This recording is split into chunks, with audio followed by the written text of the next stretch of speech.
Evening students, welcome in my channel. आज हम biology के चैप्टर 1 के एक्सप्लेनेशन को कंटिन्यू करेंगे। हमने कल तक यहाँ तक पढ़ लिया था, ग्रोथ के बारे में पढ़ लिया था। ग्रोथ कैसे इफेक्ट करता है लिविंग ऑर्गेनिज्म में, और ये इसको हम लोग क्राइटेरिया लेंगे कि नहीं नॉन लिविंग और लिविंग में डिफरेंस करने के लिए। तो आज हम रिप्रोडक्शन के बारे में पढ़ेंगे। तो चलिए शुरू करते हैं। Reproduction likewise is a characteristics of living organism. Reproduction एक तरह का कैरेक्टर्स है हर लिविंग ऑर्गेनिज्म का। In multicellular organism reproduction refers to the production of a progeny possible possessing features more or less similar to those of parents। जो multi cellular organism है उसमें जो रिप्रोडक्शन रेफर करता है वो प्रोडक्शन किस चीज़ का, प्रोजेनी का, मतलब उसके ऑफ स्प्रिंग का प्रोडक्शन को, जो कि काफ़ी फ्यूचर्स को कम या ज़्यादा सिमिलर, मतलब कुछ कम हो या ज़्यादा सिमिलर होने चाहिए उसके पेरेंट से। In variable and simplicity we refer to sexual reproduction. In variable या फिर इम्प्लिसिटी को भी सेक्सुअल रिप्रोडक्शन रेफर कर, मतलब इससे भी रेफर कर सकते हैं सेक्सुअल रिप्रोडक्शन को। Organism reproduced by asexual means also, organism asexually भी रिप्रोड्यूस किया जा सकता है।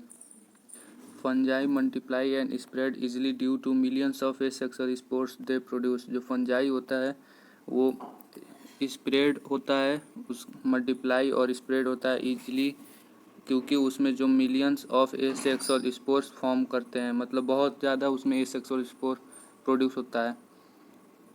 In lower organism like yeast and hydra we observe budding. कुछ लोअर ऑर्गेनिज्म जैसे ईस्ट और हाइड्रा में हम लोग बर्डिंग ऑब्जर्व कर सकते हैं। In planaria flat worms we observe true regeneration.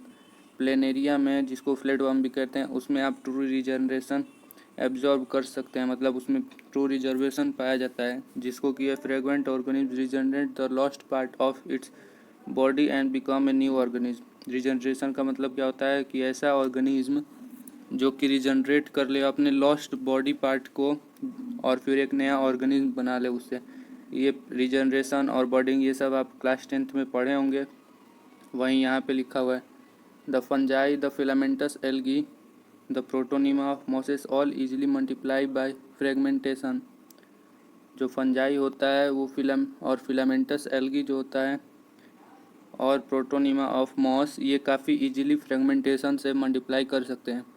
When it comes to unicellular organism like bacteria, अगर आप यूनिसेलुलर ऑर्गेनिज्म पाएंगे जैसे कि बैक्टीरिया, यूनिसेलुलर एल्गी और amoeba, reproduction is synonyms with growth.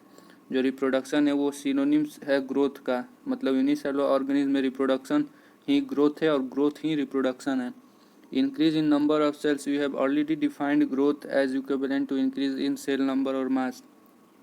मतलब कि जो सिनोनिम्स कैसे हैं, जैसे कि increase in number of cells, इससे हम कह सकते हैं ग्रोथ और रिप्रोडक्शन सिनोनिम्स है।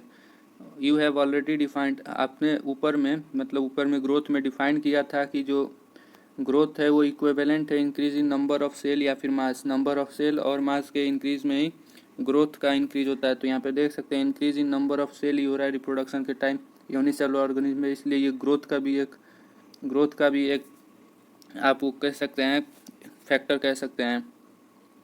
Hence we notice that in single cell organism, आप ये नोटिस किए होंगे जो सिंगल सेल ऑर्गेनिज्म होते हैं, we are not very clear about the usages of this two terms. तो उसमें यूनिसेलुलर ऑर्गेनिज्म में आप पूरे क्लियर नहीं है कि इस टर्म को कब यूज करें, ग्रोथ और रिप्रोडक्शन को।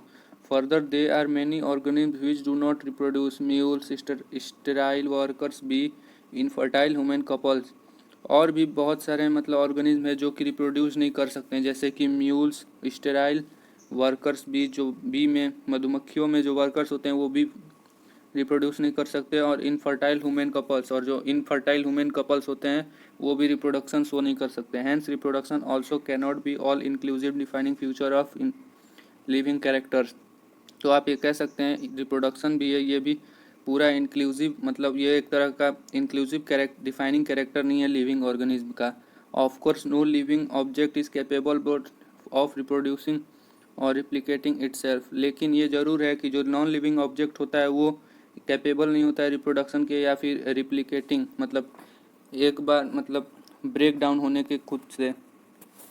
तो जो यहाँ पे ये बात है, इस लाइन को आप याद रखेंगे, जो कि ग्रोथ रिप्रोडक्शन जो है वो इंक्लूसिव डिफाइनिंग फ्यूचर नहीं है लिविंग ऑर्गेनिज्म का। क्यों नहीं है? क्योंकि जो रिप्रोडक्शन होता है यूनिसेलुलर में रिप्रोडक्शन ही एक तरह ग्रोथ का ही एक सिनोनिम्स है, और जो कुछ ऑर्गेनिज्म में रिप्रोडक्शन जो है वो एब्सेंट होता है, जैसे म्यूल्स, स्टेराइल्स, वर्कर्स भी, इनफर्टाइल ह्यूमन्स कपल। तो इसलिए हम इसको इंक्लूसिव डिफाइनिंग फ्यूचर नहीं लेंगे लिविंग ऑर्गेनिज्म का। चलिए अगला कैरेक्टर देखते हैं। Another characteristics of life is metabolism. All living organism are made up of chemicals. जितने सारे लिविंग ऑर्गेनिज्म होते हैं वो मेड अप किससे बने हुए हैं? केमिकल्स से। This chemicals small and big belonging to various classes, sizes, functions etcetera. और ये जो केमिकल्स होते हैं ये छोटे हो सकते हैं, बड़े हो सकते हैं, और बिलोंग कर सकते हैं बहुत सारे क्लासेस के, जिस साइजेस के और फंक्शंस के, और are constantly being made and changes into some other biomolecules. और ये कॉन्स्टेंटली मतलब लगातार बनते और टूटते रहते हैं, चेंज होते रहते हैं दूसरे बायोमोलिक्यूल्स में। This conversions are chemical reaction और मेटाबॉलिक रिएक्शन। ये जो कन्वर्जन है ये मेटाबॉलिक रिएक्शन या केमिकल रिएक्शन कह सकते हैं। There are thousands of metabolic reaction occurring simultaneously inside all living organism. लगभग थाउजेंड्स ऑफ मेटाबॉलिक रिएक्शन हमारे शरीर में हमेशा ऑकर होता रहता है, मतलब पाया जाता है। जितने सारे लिविंग ऑर्गेनिज्म है उसमें थाउजेंड्स ऑफ मेटाबॉलिक रिएक्शन होता रहता है। बी दे यूनिसेलुलर और मल्टीसेलुलर, वो यूनिसेलुलर हो या मल्टीसेलुलर इससे कोई फ़र्क नहीं पड़ता। All plants, animal, fungi and microbes exhibit metabolism. जितने प्लांट, एनिमल, फंजाई, माइक्रोब्स होते हैं वो मेटाबॉलिज्म शो करते हैं। The sum total of all chemical reaction occurring in our body is metabolism. और जितने सारे केमिकल रिएक्शन होते हैं हमारे शरीर में उनका जो सम टोटल करेंगे तो वही होता है मेटाबॉलिज्म। तो अगर क्वेश्चन पूछ दे मेटाबॉलिज्म क्या होता है तो आप कह सकते हैं sum total of all chemical reaction occur in our body.